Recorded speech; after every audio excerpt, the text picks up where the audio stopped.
सभी साथियों को जय हिंद। तो असिस्टेंट लोको पायलट भर्ती का आंसर की रिलीज कर दिया गया है और आप सभी ने अपना आंसर मिला लिया होगा कि हमारे कितने प्रश्न सही हैं और कितने प्रश्न गलत हैं।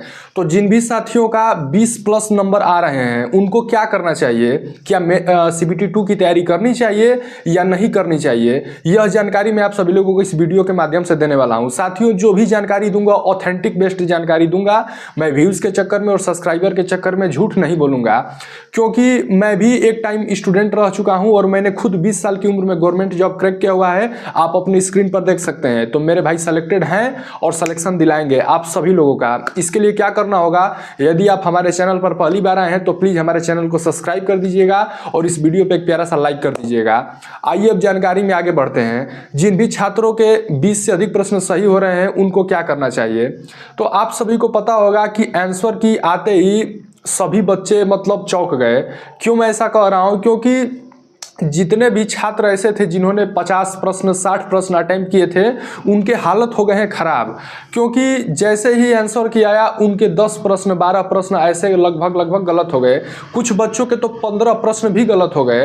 तो सपोज करिए कोई छात्र ने 60 प्रश्न अटेम्प्ट किया हो और यदि उसके 15 प्लस प्रश्न गलत हो गए तो उसके बचे कितने, 45। और 15 प्रश्न गलत होने की वजह से 5 प्रश्न और कम कर दीजिए उसके सही में से, तो टोटल उसके 40 मार्क्स ही बन रहे हैं। तो साथियों, करंट अफेयर आप सभी को पता होगा कि हर शिफ्ट में हार्ड ही आया था लगभग, और कोई कितना भी ब्रिलियंट बच्चा था वह 2 से 3 प्रश्न ही केवल कर पाया करंट अफेयर वाले पोर्शन से। तो देखिए, बहुत सारे यूट्यूब पे टीचर्स कट ऑफ बता रहे हैं कि 25 नंबर, कोई 30 नंबर, कोई 40 नंबर भी बता रहा है, तो कोई 45 नंबर। मैं आपको एक अच्छा कट ऑफ बता दूंगा कि इससे आप संतुष्ट हो जाएंगे और यही डेटा जाने वाला है कट ऑफ को लेकर के। साथियों, मैंने खुद भी हर शिफ्ट के पेपर को खुद भी सॉल्व किया हुआ है और उसका अच्छे से एनालिसिस किया है कि कितनी कट ऑफ जा सकती है। तो साथियों, मैं आपको बता दूं, पेपर बहुत ही आसान लग रहा था परंतु पेपर आसान था नहीं। मैं आपको फिर से रिपीट कर देता हूं, पेपर देखने में जितना आसान लग रहा था उतना पेपर आसान था नहीं। क्योंकि हमारे बहुत सारे स्टूडेंट्सों से बात हुई है, उनका यही कहना था कि सर जब पेपर स्टार्ट हुआ तो लग रहा था कि मैं 50 से 60 प्रश्न इजीली कर लूंगा, लेकिन जैसे जैसे वो क्वेश्चन को अटेम्प्ट करते गए वो क्वेश्चन उनसे बन नहीं पा रहे थे।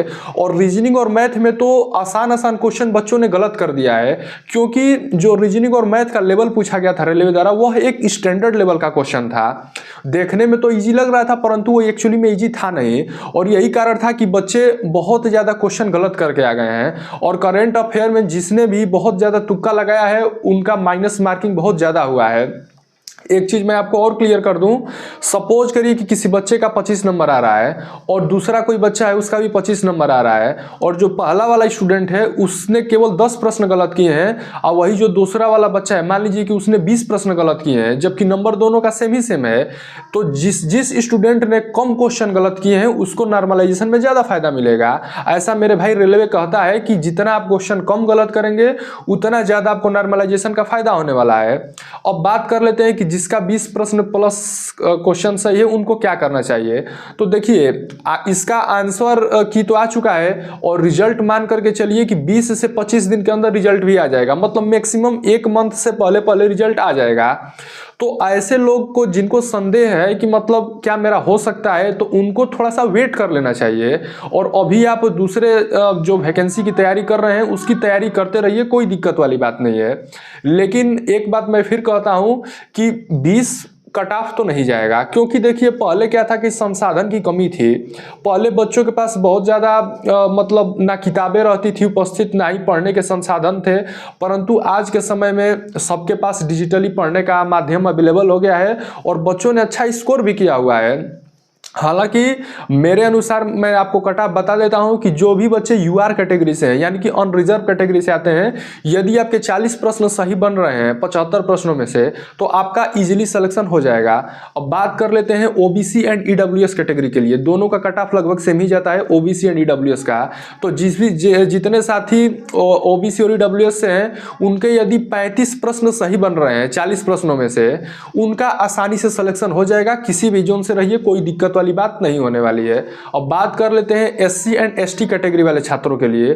तो आपके यदि 30 भी बन रहे हैं तो मेरे भाई आप आसानी से CBT 2 में बैठ जाएंगे। आपका CBT 1 समझ लीजिए कि क्वालिफाई हो चुका है। CBT 2 की जम की तैयारी करिए, क्योंकि विभाग आपको बहुत ज़्यादा समय नहीं देने वाला है, क्योंकि जैसे ही रिजल्ट आ जाएगा 20 से 25 दिन में, वैसे ही विभाग आपको 1 से 1.5 महीना ही बस समय देने वाला है CBT 2 के लिए।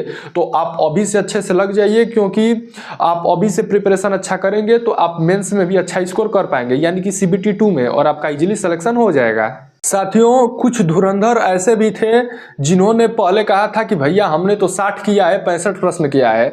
मैं आपको बता दूं कि आंसर की आने के बाद वो लोग 50 से नीचे आकर के सिमट गए हैं। 40 से 45 के बीच में उनका काम खत्म हो चुका है, क्योंकि ज़्यादा अटेम्प्ट जिन्होंने किया है उनके क्वेश्चन भी ज़्यादा गलत हुए हैं। इस बात को मैंने नोटिस किया है, क्योंकि कई सारे स्टूडेंट हमसे जुड़े हुए हैं। मैंने बहुत सारे बच्चों से बात किया और यह नोटिस किया कि जिसने जितना ज़्यादा प्रश्न किया था उसके और भी प्रश्न गलत हुए हैं। हालांकि कुछ बच्चों का अच्छा स्कोर भी रहा है, परंतु आप सभी को पता है कि विभाग 15 गुना बच्चों को पास करेगा CBT 2 में के लिए। तो आप सभी को मैं बता देता हूं कि 2,81,000 बच्चों को CBT 2 में बैठने का मौका मिलेगा, और वैकेंसी थी 18,799 पोस्ट के लिए, और टोटल वैकेंसी आई थी असिस्टेंट लोको पायलट की। तो जब आप इसका 15 गुना करेंगे तो लगभग 2,81,000 बच्चों को CBT 2 में बैठने का मौका मिलेगा। तो आप ये बताइए कि मान लेते हैं कि 20,000, 30,000 या 50,000 बच्चों के भी 50 से अधिक मार्क्स आ रहे हैं 75 में से, तो और भी तो विभाग को बच्चे लेने हैं। 50,000 ही तो बच्चों को नहीं लेना है, तो वो सब बच्चे कहाँ से आएंगे? वो लोग आएंगे 50 से कम नंबर वाले बच्चे। तो यह घट करके चला जाएगा लगभग 30 मार्क्स तक। तो 30 मार्क्स से ऊपर जितने भी लोग हैं, एक उम्मीद रखिए, एक आशा रखिए कि आपका सिलेक्शन हो जाएगा। बाकी रिजल्ट तो 15-20 दिन में आ ही जाएगा। आप जिस चीज़ की तैयारी कर रहे हैं अपनी तैयारी कंटिन्यू रखिए, और जैसे ही रिजल्ट आएगा मैं आप सभी को अपने इस YouTube channel Diwakar sir official के माध्यम से आप सभी को अपडेट दे दूंगा। आपकी कैटेगरी क्या है, आपने किस जोन से फॉर्म अप्लाई किया हुआ है, और आपके कितने मार्क्स आ रहे हैं, आंसर की चेक करने के बाद यह कमेंट बॉक्स में जरूर बताइएगा। इससे क्या होगा कि मैं आपको और अच्छे से कट ऑफ की जानकारी दे पाऊंगा आने वाले टाइम में। तो साथियों, जिसका भी पेपर खराब हुआ है उनको निराश होने की जरूरत नहीं है। आने वाले समय में टेक्नीशियन की भर्ती है, NTPC की भर्ती है, रेलवे JEE की भर्ती है, तमाम ऐसे आपको अपॉर्चुनिटी मिलने वाले हैं। और रेलवे ने तो कह ही दिया है कि मैं हर साल कैलेंडर निकालूंगा और हर साल भर्तियां कराई जाएंगी। तो आपको बहुत ज़्यादा परेशान होने की जरूरत नहीं है। एक कहावत है कि तू नहीं तो कोई और सही, कोई और ना तो कोई और सही। तो यदि असिस्टेंट लोको पायलट नहीं तो टेक्नीशियन, टेक्नीशियन नहीं तो NTPC, और आने वाले समय में कई सारी अपॉर्चुनिटी मिलने वाली है। जो भी कमियां रह गई हैं उनको सुधार करिए, और मॉक टेस्ट पे मॉक टेस्ट देते रहिए। जितना मॉक टेस्ट देंगे उतना आपका सुधार होगा। टाइम मैनेजमेंट आप अच्छे से कर पाएंगे, आपकी एक्यूरेसी अच्छी हो जाएगी। आपको यह भी पता चल जाएगा कि मेरा कौन सा टॉपिक कमजोर है, आप उस टॉपिक को और अच्छे से स्ट्रांग कर पाएंगे। तो साथियों, इस वीडियो में इतना ही। यदि आपको हमारे द्वारा दी गई जानकारी पसंद आई हो तो हमारे चैनल को सब्सक्राइब कर दीजिएगा, और इस वीडियो पे एक प्यारा सा लाइक कर दीजिएगा। मिलेंगे दोबारा कुछ और भी अच्छी इंफॉर्मेशन के साथ, तब तक के लिए जय हिंद।